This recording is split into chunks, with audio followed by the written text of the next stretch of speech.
नमस्ते, मैं हूं सुष्मिता। मेरी ongoing corona hair loss and hair regrowth series में आप सबका एक बार फिर से स्वागत है। इस सीरीज में मैं शेयर कर रही हूँ कुछ 100% नेचुरल आयुर्वेदिक रेमेडीज कोरोना से खोए हुए बालों को वापस उगाने का। आज का वीडियो बहुत खास है क्योंकि आज हम बात करने वाले हैं बायोटिन की। बायोटिन का नाम आपने जरूर सुना होगा। ये एक हेयर ग्रोथ विटामिन है और काफी चर्चित भी है।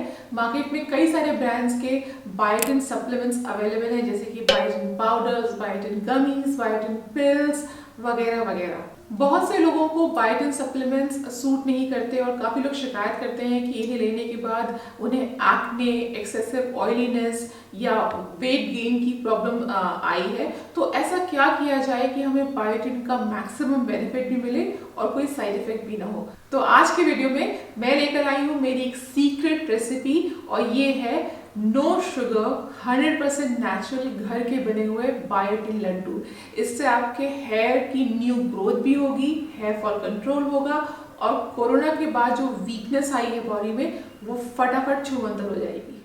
फ्रेंड्स, इस रेसिपी के सारी डिटेल्स यानी कि उसके इंग्रेडिएंट्स, बनाने का मेथड, स्टोरेज वगैरह मैंने इस वीडियो में बहुत विस्तार से समझाया है। सो मेक श्योर कि आप इस वीडियो को पूरा और ध्यान से देखिएगा। कई लोग पूरे वीडियो को ध्यान से नहीं देखते हैं और मुझसे सवाल पूछते हैं कि आपने बताया नहीं कि ये कहाँ मिलता है, ये कितना लेना है, इसे कैसे स्टोर करना है वगैरह वगैरह। सो मैं इसमें आपको सभी डिटेल देने वाली हूँ। So make sure that you watch it properly and till the end. इसमें यूज़ सभी इंग्रेडिएंट्स आपको ग्रोसरी स्टोर पर मिल जाएंगे। वैसे मैंने अमेज़ॉन बाइंग लिंक्स भी वीडियो के नीचे दी हुई है। सबसे पहले हम देखते हैं कि हमें सीड्स कौन कौन से चाहिए। मैंने लिए हैं मेलन सीड्स, जिन्हें हिंदी में मगज़ भी कहते हैं। ये अमीनो एसिड्स और ओमेगा 6 फैटी एसिड्स के एक्सीलेंट सोर्सेज होते हैं। इनमें मौजूद बायोटिन हेयर फॉलिकल्स को अंदर से स्ट्रॉन्ग बनाता है। इसी तरह से हम लेंगे पम्पकिन सीड्स यानी कि कद्दू के बीज और सनफ्लावर सीड्स। ये सभी सीड्स हेयर रूट्स को स्टिमुलेट करते हैं बढ़ने के लिए। इसके बाद हमें चाहिए अखरोट। अखरोट भी बायोटिन का एक बेहतरीन सोर्स है। इससे नए बाल जल्दी आते हैं और स्किन आपकी टाइट होती है। मैं बादाम भी ले रही हूँ। बादाम हर तरह से बालों के लिए बहुत फ़ायदेमंद है, चाहे इसे खाया जाए या बादाम का तेल अगर बालों में लगाया जाए। ओमेगा 3 और 6 फैटी एसिड्स के साथ विटामिन ई इसमें भरपूर होता है, जिससे हेयर स्मूथ होते हैं। अगला इंग्रेडिएंट ऐसा है जैसे कि बालों के लिए संजीवनी, और वो है फ्लैक्स सीड्स यानी कि अलसी के बीज। इसे हेयर सुपर फूड भी कहते हैं। फ्लैक्स सीड्स में बायोटिन, सेलेनियम, विटामिन ई और मैंगनीज का लेवल बहुत ही हाई होता है। इस मौसम के हिसाब से मैंने काले और सफ़ेद तिल भी लिए हैं। इस वेदर में तिल खाने से बॉडी की ओवरऑल स्ट्रेंथ बनती है और हेयर की स्मूथनेस इम्प्रूव होती है। मैं मूंगफली भी ले रही हूँ। एक तो लड्डू बांधने में ये बहुत हेल्पफुल है और दूसरा सेलेनियम और ओमेगा फैटी एसिड्स का ये बहुत अच्छा सोर्स है। बॉडी, स्किन और स्कैल्प में नेचुरल ऑयल्स बनाने में पीनट्स बहुत अच्छा रोल प्ले करते हैं। क्रंचीनेस और टेस्ट को इम्प्रूव करने के लिए मैंने नारियल का सूखा बुरादा भी लिया है। क्योंकि हम शुगर यूज़ नहीं कर रहे हैं तो मैंने ये सॉफ्ट वाले खजूर लिए हैं।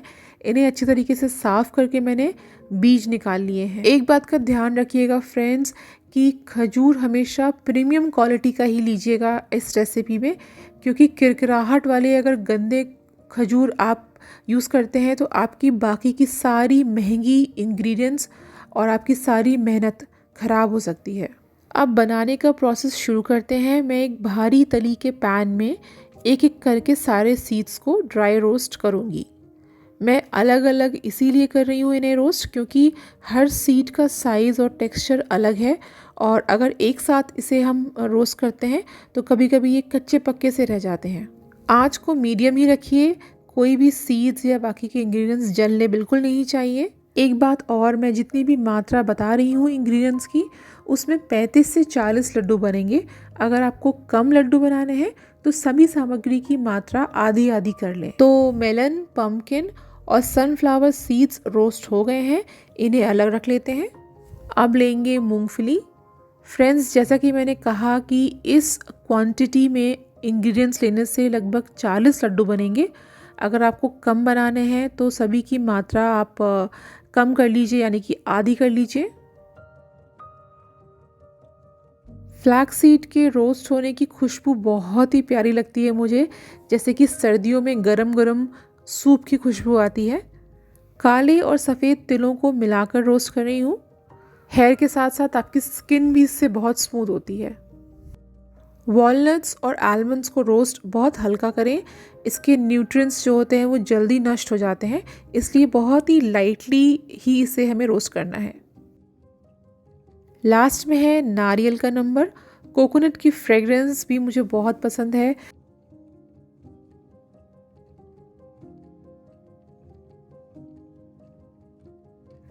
सारी सामग्री अब हो चुकी है रोस्ट।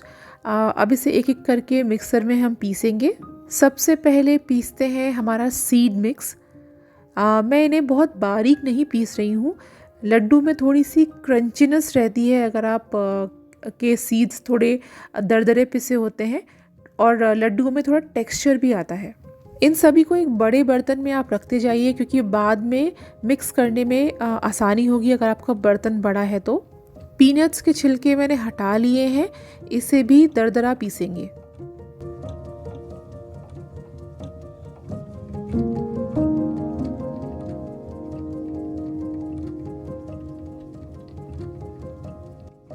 अखरोट और बादाम को भी हम दरदरा पीसेंगे।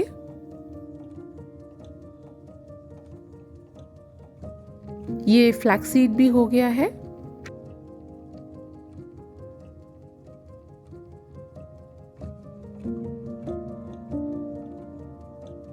सो फ्रेंड्स, सारे इंग्रेडिएंट्स हमारे पिस चुके हैं। अब लास्ट में मैं डेट्स को तैयार कर रही हूँ।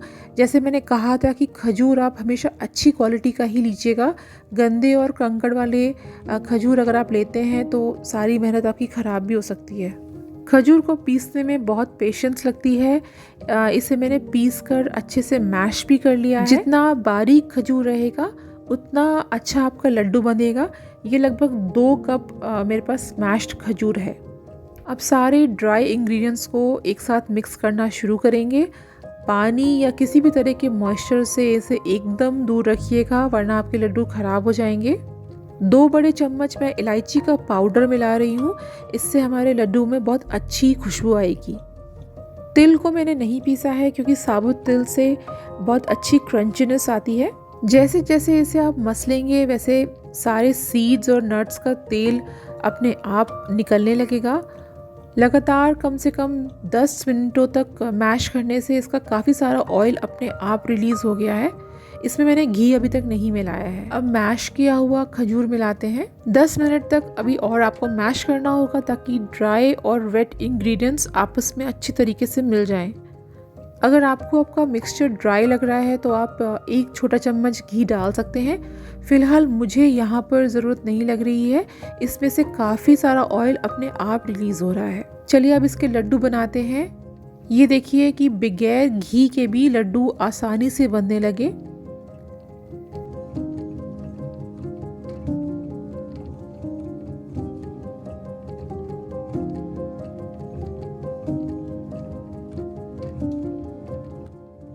सो फ्रेंड्स, ये हमारे रेडी हो चुके हैं नो शुगर नो घी होममेड बायोटिन लड्डू।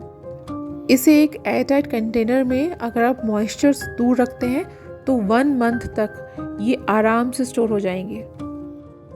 ये देखिए कितना सॉफ्ट है, थोड़ा सा भी मुझे प्रेशर नहीं लगाना पड़ा ऐसा तोड़ने के लिए। हेयर ग्रोथ के अलावा ये फिजिकल स्ट्रेंथ को बहुत इम्प्रूव करता है। दिन में 1 या 2 लड्डू आप रोज़ ले सकते हैं। थोड़ा सा ये हैवी होता है क्योंकि इसमें सब नट्स हमने यूज़ किए हैं, लेकिन विंटर्स के हिसाब से ये परफेक्ट है। सो फ्रेंड्स, अगर ये वीडियो आपको अच्छी लगी तो मेरे चैनल को सब्सक्राइब कीजिए, ताकि हर नए वीडियो का नोटिफिकेशन आप तक पहुँचे। मुझे इंस्टाग्राम और फेसबुक पर भी फॉलो करना बिल्कुल मत भूलिए। आपसे मिलती हूँ नेक्स्ट वीडियो में, तब तक के लिए बाय एंड टेक केयर।